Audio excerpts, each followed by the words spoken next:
America was built on motion. Expansion was the proof of life. People crossed oceans. They crossed deserts. They crossed mountains, all pulled by a single gravity, the future. Growth meant survival. Population meant strength. But something has shifted. The movement hasn't stopped.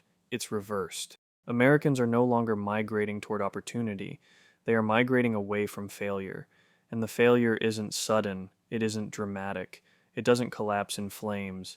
It erodes. Across the country, states are emptying out, not because of war, not because of famine, but because the systems that once sustained life there no longer function fast enough to keep people anchored. There are no emergency broadcasts, no national reckoning, just U-Hauls on interstates, for sale signs that never come down, schools merging, hospitals downsizing, tax bases thinning like bone.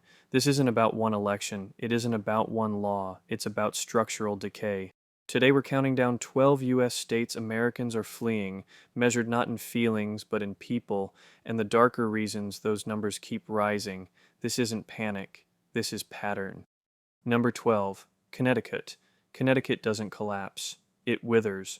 Over the last decade, Connecticut has experienced persistent domestic outmigration, losing tens of thousands of residents to other states, especially young professionals and middle-class families. Even in years where the population stabilizes on paper, the underlying reality remains. People are leaving faster than opportunity is being created. The state looks calm. Manicured suburbs, historic towns, old money insulated from consequence, but beneath the surface, the middle class is being hollowed out. Property taxes crush homeowners. Job growth lags neighboring states. Graduates leave as soon as the diploma dries. Connecticut isn't losing people in waves. It's losing them in quiet decisions, one household at a time, and quiet erosion still leads to emptiness. Number 11. New Jersey. Since 2020, nearly 200,000 residents have left New Jersey for other states. That's not churn, that's flight.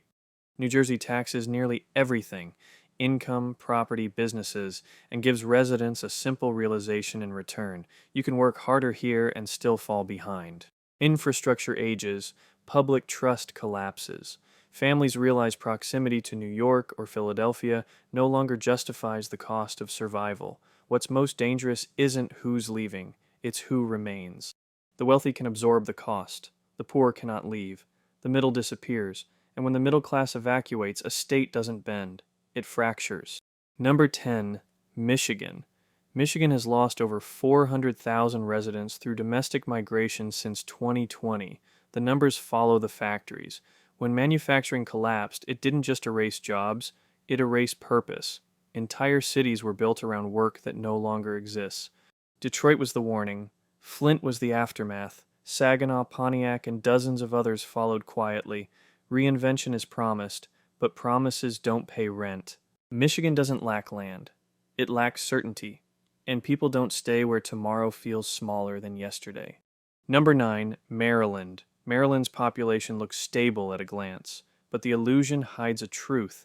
Maryland consistently loses residents to other states, offset only by births and international migration. In plain terms, people already here are leaving. High taxes, soaring housing costs, rising crime near metro centers. The state has become expensive without becoming safer, freer, or more rewarding. Maryland isn't financially broke. It's functionally exhausting, and exhaustion drives people away faster than fear ever could. Number 8. Massachusetts. Since 2020, over 160,000 residents have left Massachusetts for other states. This is a state that educates the nation and then exports its graduates, world-class universities, global research hubs, and a housing market so broken that even high earners give up. Energy costs punish residents. Taxes suppress ambition. Owning a home becomes a fantasy instead of a milestone.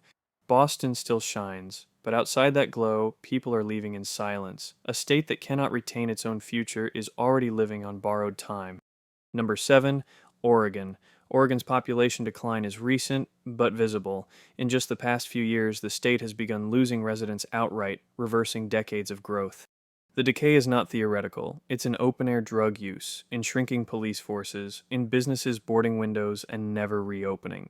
Cities once defined by livability now feel unmanaged. People don't leave Oregon because they stopped loving it. They leave because daily life became unlivable. And when disorder becomes normalized, departure becomes rational.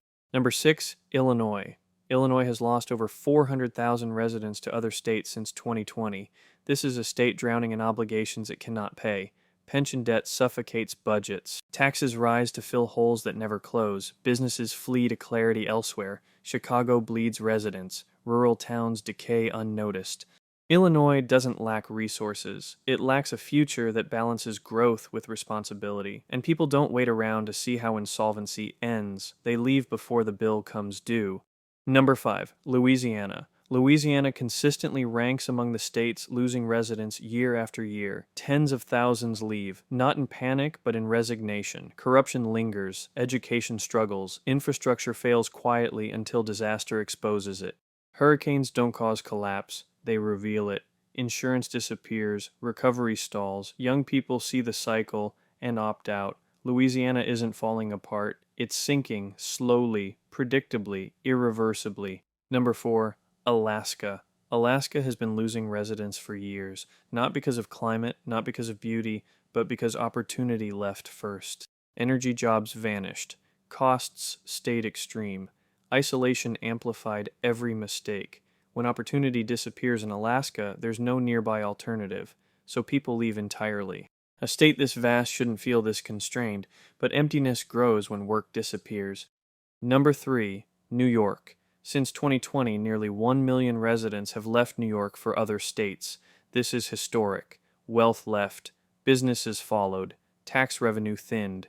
New York City still dominates culture, but culture doesn't pay rent. Crime rises, housing becomes unreachable. The myth of endless opportunity collapses under its own cost. New York didn't lose people because it lost relevance. It lost them because living there became unsustainable, and belief, once broken, doesn't return. Number 2, California. California has lost approximately 1.5 million residents to other states since 2020, more than any other state, by far. This wasn't caused by scarcity. California had everything: wealth, innovation, climate, influence. But housing collapsed. Taxes multiplied. Public order deteriorated. Drugs, theft, and violent crime are out of control. In a state full of celebrities where people think they're larger than life, they act like that until everything falls apart. The assumption was simple. Resources and wealth were infinite. They weren't. And when the cost of existing and shocking reality of everyday life outweigh the promise of fame and fortune, even paradise empties. Number 1, West Virginia. West Virginia doesn't lose residents in waves. It loses them until there's almost no one left to lose. For decades, young people have fled, coal disappeared, industry followed, hope evaporated. Entire towns exist in limbo, not dying, not living, just waiting. West Virginia tops this list not because it's the loudest collapse, but because there's nothing left to evacuate except memory. Population loss is the most honest measure of failure. People endure hardship, they tolerate dysfunction, they survive chaos, but they do not stay where the future disappears. When Americans flee a state, it isn't ideology, it's instinct, and across the country that instinct is accelerating. Because collapse doesn't arrive with announcements, it arrives with empty houses, quiet roads, and places that used to matter, slowly fading from the map. So, do you have any loved ones that already left? Or do you consider packing it up and leaving yourself? Leave it in the comments down below. Also, don't forget to like the video and subscribe so you never miss any of our dives into the economic decline of our nation. Stay safe and stay informed.